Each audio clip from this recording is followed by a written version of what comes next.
Chapter 17, Joel Weber. The piano is out of tune. Actually, my whole life is out of tune, but the piano is worse. I couldn't stand Melton, but everything there was always in tune. It had to be. All the kids had perfect pitch, the instruments were maintained at the highest level, even the wrought iron gate outside the faculty building squeaked a perfect B flat. I have perfect pitch too, so I know. I'm proof that just being qualified to attend a musical conservatory doesn't mean you should go there. I love the piano, but not enough to care about it the way people do at a school like Melton. I want to use it to make music, not mind meld with it. There, it's never enough to play an instrument. You have to live it, breathe it, taste it, compose for it, understand it inside and out. You even have to empathize with it like it's another person. Honest. I hated it. I hated living in a dormitory and sharing a bathroom with 11 other guys. I hated my roommate and his violin and his asthma and the whistling sound he made when he slept. D above high C. But what I hated most about Melton was the reason I had to go there. To be fair, it wasn't Melton's fault that I was forced out of my own home by three morons. Or even that, though everyone knew those three were juvenile delinquents, I was the one who had to suffer. And now I'm supposed to believe that the leader of the three, Alpha Rat, is a good guy because he fell on his head. Fine, whatever gets the job done. I'm home, and an out of tune piano is the small price to pay for it. I'm back where I belong. I'm happy, but be careful what you wish for. At Melton, I missed Mitzi so much, it was almost a physical pain.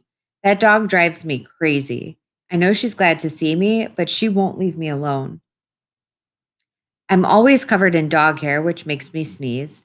And when I kick her out of my room, she lies just outside the door, whining, F sharp. My parents are so guilty and conflicted about what happened that they're smothering me. They wait on me hand and foot like I'm helpless. And while it's great to be back with Shosh, she's giving me an uneasy feeling. And for one thing, she has entirely too much to say about a certain alpha rat. Chase thinks Brendan is going to break his neck shooting a YouTube video. Mr. Solway threw jello at Chase for letting him win at arm wrestling. Chase kept the camera steady while Hugo interviewed the school bus driver, even when they went over the railroad tracks. I blow my stack. Chase says, I mimic savagely. Chase has said enough for one lifetime. She's patient and understanding. That's another annoying thing. Why does everyone have to be so patient and understanding? One of the perks of living at home should be arguing with your family. Wait till you see him at school on Monday. You won't believe how different he is. I don't care how different he is, I say honestly. I don't have to plan, or I don't plan to have anything to do with the guy. But you're going to have to deal with him sooner or later, she reasons. You're coming back to video club, right? Chase is part of that now. Good for him. Her expression turns sympathetic. I get it. You're nervous. Well, obviously, I'm nervous. I haven't set foot in that school for months, and my memories from then are not good. There's something about being bullied that you could never explain to someone who hasn't had it happen to them. It's worse than the sum of the rotten things that are done to you. Even when no one is bothering you, you're still under attack because you're dreading the next strike, and you know it can come from anywhere at any time. You get so paranoid that with every single step, you're half expecting the floor to yawn open and swallow you whole. It got to the point where the only place I felt safe was at the piano, until the night the piano blew up in my face, and there was no safe place anywhere. That was my all time low, and I forgive mom and dad for deciding Melton was the answer. I'm a little better now, but only because Melton was so lousy that even coming back to this is an improvement. What a bunch of jerks see you as, or when a bunch of jerks see you as a victim, that's on them. But when it goes on so long that it's how you see yourself, it's very hard to climb out of that hole. The hole seems deeper on Monday morning when Shosh and I get out of the car, and Hiawassee Middle School is right there. I know bricks and concrete are incapable of evil intent, but I can't shake the feeling that the building itself is out to get me. Dr. Fitzwallace reached out to my parents last week. He offered to meet with me this morning before homeroom. I said no, I'd just print my class schedule at home. I think he wants to reassure me that he has my back. Big deal. He had my back before, and what good did it do? Sort of a secret service bodyguard. There's no way to protect anyone 100%.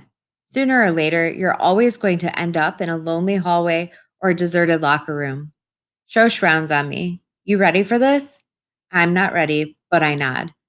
Then we're in, surrounded by all those kids. I forgot the thrum of a school this big, a chaotic buzz of sounds, too many to assign a single note to, or even a whole chord. A handful of faces turn my way, registering surprise at my return. I hear the occasional whispered, "It's him," or "Joel's back." You know, the guy whose piano exploded.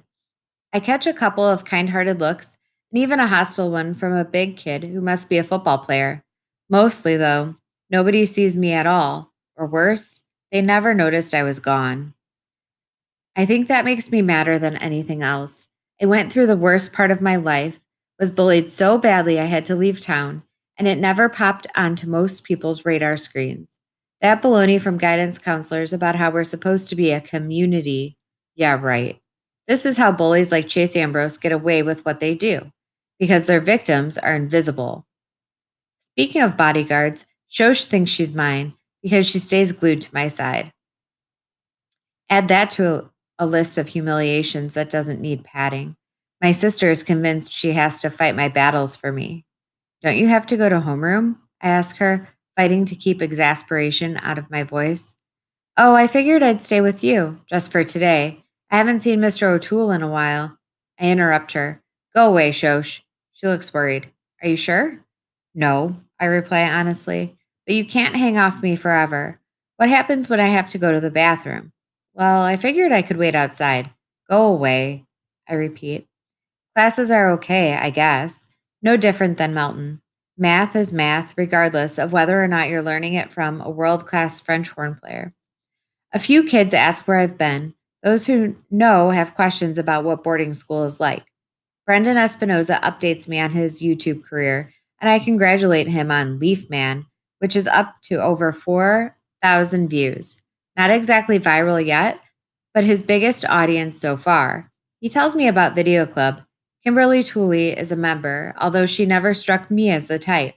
He talks about her a lot, so I suspect he has some kind of crush going on. The biggest news is your sister's entry for the National Video Journalism Contest, Brendan enthuses. We've been screening the footage and it's awesome. They're just doing the editing now. Shoshana and he falls silent. Yeah, I know who her partner is. Joel, you're not going to believe how different he is. It's like he split open his head when he fell off the roof and they put in a new brain. So I've heard. Bad enough I have to listen to Shosh singing Alpha Rat's praises. Never occurred to me that the entire video club would turn out to be fans too. I passed by Chase in the hall once, and the sight of his face nearly makes me jump out of my skin. But here's the thing, he looks right through me like I'm not even there. Maybe he really does have amnesia and doesn't recognize me. Well, I recognize him. He's the jerk who did his best to ruin my life last year. I have no choice but to run into Beta and Gamma rats. They're in my Spanish class 7th period. Look who came crawling home to mommy, Bear sneers at me. I'm paralyzed. It's worse than my near miss with Chase in the hall because it proves that nothing has really changed. Are these my only two choices? This or Melton?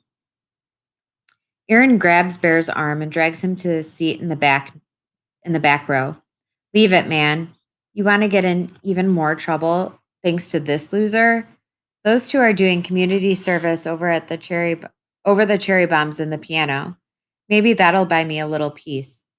What I dread the most is the part I used to look forward to, video club. When I was at Melton, I practically ached for it. It was the symbol of everything I was missing out on because I'd been exiled. But now all I can think of is that I'm going to come face to face with him. When I get to Miss DeLeo's room, the lights are out and all eyes are on the smartboard. I assume that this is my sister's famous video project, and the old guy on the screen is that Mr. Solway I've heard so much about. He's describing a scene from the war, and everybody is completely enthralled. Miss DeLeo notices me first and pauses the video. She comes over to the doorway to greet me. Joel, it's so good to have you back. They crowd around me, all the members. There are a couple of new faces like Kimberly, but most of them are old friends. It's a nice welcome. I can't enjoy it though because I know he's there, hanging back, waiting his turn. Shosh performs a formal introduction, like I don't know the guy who's turned my life into a horror show. But of course, it isn't for me, it's for him. Chase, I don't think you remember my brother Joel. He looks 10 times more miserable than he's ever made me.